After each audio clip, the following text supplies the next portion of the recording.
Yo guys, what is up? Max for an Elden Ring video, and today we're going over the 5 best weapons that you should grab and make sure you don't miss out on at the very start of the Shadow of the Erdtree DLC. Now, the weapons in this video, you do not need to kill any of the story bosses or remembrance bosses to get. You can get them within your first hour of playing the DLC, and if you're like me, I really wanted to go into the DLC, find some cool new toys, and then spec my build and play through the DLC with new weapons and not use my same old things. And so these are weapons that you can build around, that you play through the DLC with, that are all individually pretty strong. We're going to be going over exactly where to find them and what they're good at. Hope you enjoyed the video. Let's get right into it. So the first weapon on our list is the backhand blades. Now, these are daggers that you can dual wield that have an incredibly fast move set. What's super cool about these weapons is, one, the backhand can be used as like a way to dodge attacks, but it also does a lot of damage. It kind of backstabs enemies with the back of the blades. And they come with their own unique Ash of War, but they're not somber upgraded weapons. You can actually change the Ash of War. I personally decided to keep the Ash of War because I thought it was really cool, but you can change their scaling. These inherently don't bleed, but they're really fast attacking daggers, so I personally added bleed to them and started scaling them off of arcane, because on my current setup I've got a lot of arcane and not a lot of dex. If I wanted to build for these, dex arcane setup would go really well, but for example, if you wanted to use this on your magic build, you could use a whetstone to change them to scale with your int stat. So they're very malleable for whatever build wants to use them, and they're very fun to use. To get the backhand blades, by the way, which I believe I called daggers earlier, the backhand blades are backhand blades. It's the new category of weapon. But you're going to want to come from the gravesite plane. Just go straight to the scorched ruins. You kind of go underneath this building, and then you're going to want to keep going from that gravesite. Just keep going, and you're going to run to this tombstone over here. And the back end blades should be right here next to this tomb. The next weapon on our list is the Dragon Hunter's Great Katana. Now, this is a new type of weapon. It's a great katana. So it is a katana, but it is much larger and much heavier. This does a lot of poise damage. It's very easy to stagger enemies with, especially if you're using its charge R2. It's got a relatively fast R1 moveset, a nice charge R2 with a slash that covers a fair bit of distance. But what this weapon really excels at is its Ash of War. With a charge attack, you do a ranged slash in the air, and with a tap attack, you just do a normal slash. This is capable of putting out some pretty ridiculous damage, because not only does it have a bunch of stagger and poise damage, but it also causes blood loss buildup, and it's got a ranged option. And it has a anti-dragon effect, meaning that this weapon does increase damage to any dragon that you're fighting it with. And there are some pretty crazy dragons in Elden Ring, and this is a great weapon to take them on with. It's also a really good quality weapon because it's strength dex scaling, and it's got pretty small requirements for strength and dex to actually wield. Super cool weapon, and one of my personal favorites so far. To get the Dragon Hunter's Great Katana, we're going to be starting from this same castle front gate checkpoint, and we're going to be working our way up along this road. And then once we get to here, we're going to stay in this little ravine that going to lead us to a cave. So from the castle front gate, if that's the bridge, you're going to take a right here.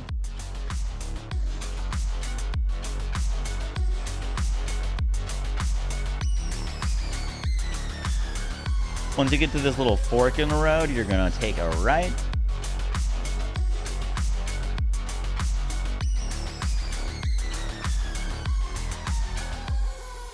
You're going to kill the boss of this dungeon, and then you will get yourself the Dragon Hunter's Great Katana.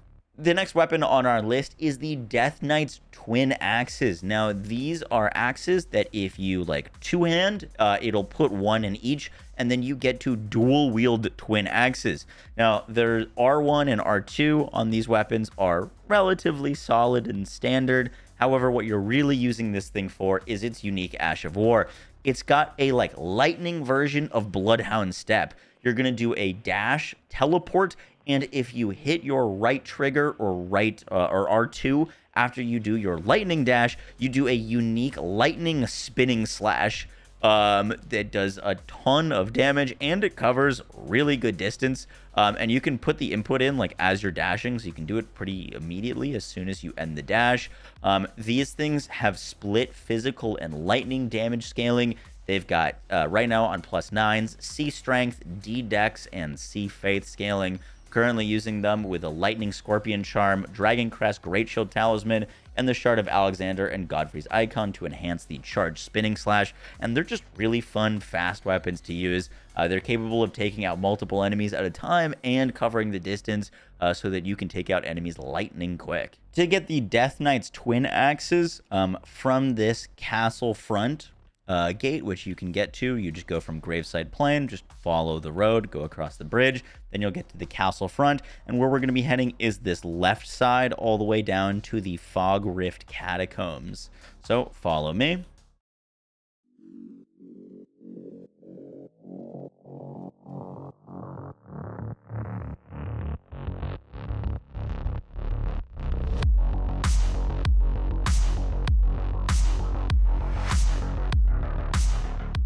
Now, it's really hard to find the boss of this dungeon. I gave up on looking for it, and I had a friend come in here who also gave up looking for it, so I'm just going to quickly show you how to actually get to the boss of this dungeon. You're going to watch it, look out for the crashing ceiling here.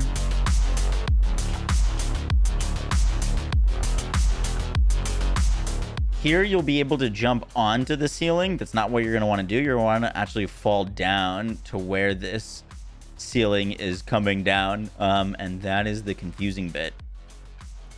I thought that was the same room that I had been in. It is not. And then you can keep going in this dungeon, and this will lead you to the boss.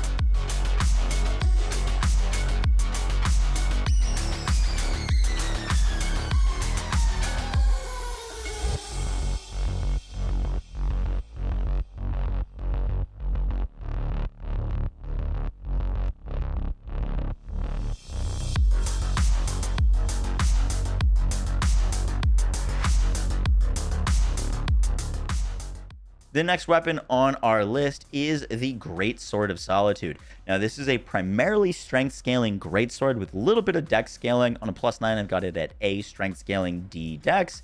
And it's got a relatively standard move set in terms of greatswords on its R1, R2. Its light and heavy attacks. However, where you're really getting your bang for your buck on this weapon is with its unique Ash of War. Now, this thing, if you've ever been a strength build user and been jealous of the int users who get to use like Dark Moon Greatsword, this is kind of like the primary strength version of that. If you do your Ash of War, you're going to send out a charged projectile that hits enemies at ranged. It's relatively spammable, but because this is a strength weapon, if you hit your charge attack directly after doing your projectile, you can close the distance to the enemy that you hit with a spinning slash. And while the projectile doesn't do that much damage, if you're doing the combo where you're doing the projectile into the spinning slash, it can put out some pretty good damage. And this weapon you can find really early on in the DLC if you're a strength user. For the Great Sword of Solitude, you're going to want to start out at the Gravesite Plain and then just simply get on your horse and stick to the very left. We're going to be heading to where my blue marker is.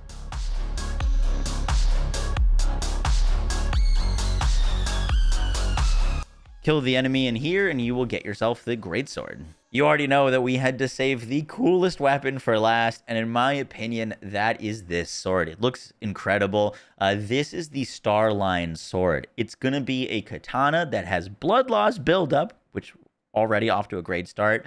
And then it's got, at +9, B dex scaling. It scales a little bit with strength and int and does physical and magical damage.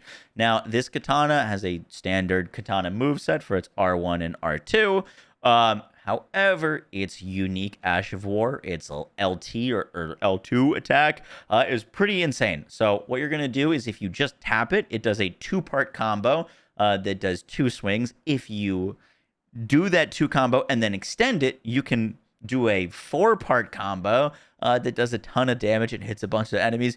But it's not done yet. If you continue that combo off of the 4-part combo and keep hitting the left trigger, you will do a downward somersault slam that just looks absolutely insane. A lot of enemies are dead before you even get that slam off, but it's probably one of the coolest weapons that I've seen just in Elden Ring in general. And I've heard that this is a top 10 weapon in the DLC. So super, super cool thing. I plan on making a full build with this. If you're interested in checking it out, using this in like a moon veil with like an int magic dex kind of build, that should be really, really cool. But that is the Starline Sword. So to get the Starline Sword, you're going to want to come from the very start of the DLC, the Gravesite Plain, go across the bridge until you get to the castle front. Once you're at the castle front, we're going to be trying to go down this waterfall / ravine. So this is the castle front. We're facing towards the bridge. We're going to go to the right here, and then we're just going to follow along this path. You're going to want to hang left on this wall until we get over here. This downward path, you're going to want to follow all the way down.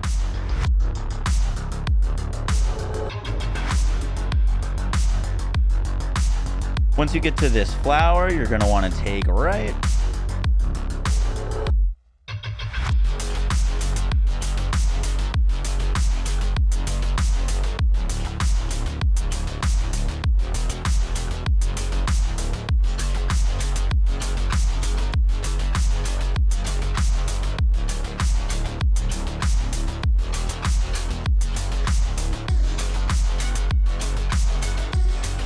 Note that there will be usually a massive fire guy in this lake. I've already killed him, so that's why you won't see him. But when you're going through here, you will see a massive fire guy, but you're just going to want to hang right here.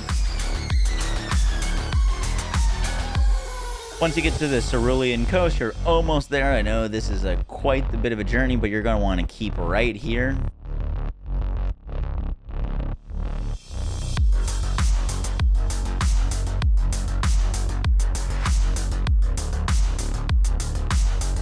In this area, you'll find a enemy that you can fight that is holding this weapon. This is not the actual drop for the weapon. You can fight him. Maybe he's a chance of dropping it, but it is a guaranteed drop over here.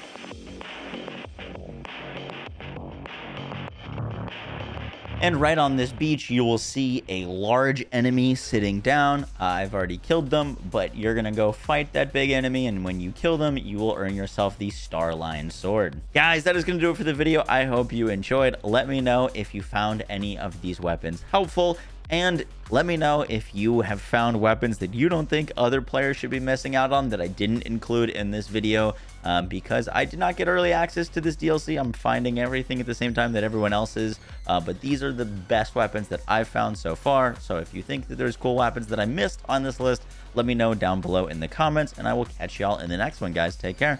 Peace.